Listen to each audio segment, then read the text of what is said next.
एक क्वेश्चन है हमारे पास, इसमें कह रहा है कि सेल्सियस एंड फ़ारेनहाइट का जो अगर हम रिलेशन देखते हैं ना, सेल्सियस और फ़ारेनहाइट स्केल का अगर हम रिलेशन देखें तो हमारे पास कुछ रिलेशन इस तरह आता है। ठीक है, आपसे पूछ रहा है eight which temperature both scales gives the same reading. तो दोनों हमारे पास वो कौन सा टेम्परेचर है जहाँ पर जाकर मतलब ये जो सेल्सियस और फ़ारेनहाइट है ना, उनका टेम्परेचर जाकर सेम होता है। ठीक है, तो ऑप्शन है हमारे पास A, B, C and D. Solve करते हैं, फिर उस हिसाब से हम देखेंगे हमारा ऑप्शन कौन सा करेक्ट है। ठीक है, इसी ही हमारे पास रिलेशन गिवन है। ठीक है, इसी रिलेशन को हम देख कर ही इनको सोल्व कर लेते हैं। ठीक है, तो रिलेशन है हमारे पास Celsius divided by 100 is equal to Fahrenheit minus 32 divided by 180।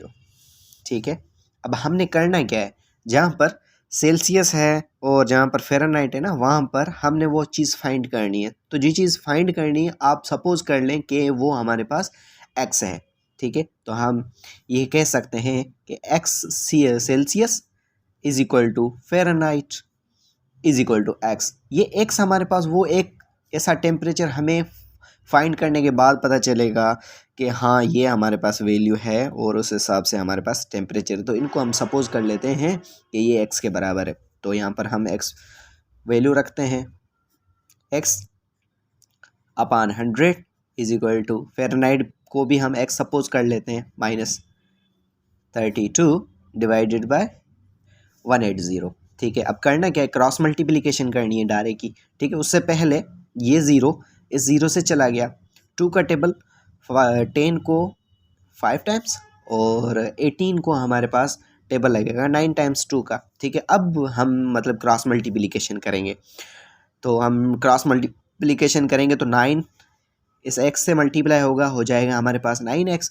तो 5 है जो इन पूरी ऊपर वाली जो वैल्यू उनसे मल्टीप्लाई होगा, तो ये हो जाएंगे 5x और माइनस ये 5 32 से मल्टीप्लाई होते हैं तो 160 हमारे पास आंसर आता है। तो अब ये वाली जो हमारे पास वैल्यू है 5x और ये यहाँ पर 9x, इसको हम यहाँ पर शिफ्ट करेंगे।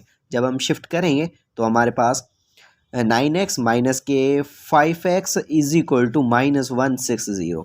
ठीक है, तो 9x में से 5x चले जाएंगे, बाकी हमारे पास बचेंगे 4x is equal to minus 160। x की वैल्यू हमने फाइंड करनी है यहाँ पर। ठीक है, तो x को हम बाहर लेकर आते हैं, बाकी माइनस 160 उनको डिवाइड करेगा 4, तो हमारे पास कुछ माइनस 40 कुछ इस तरह वैल्यू आएगी माइनस में।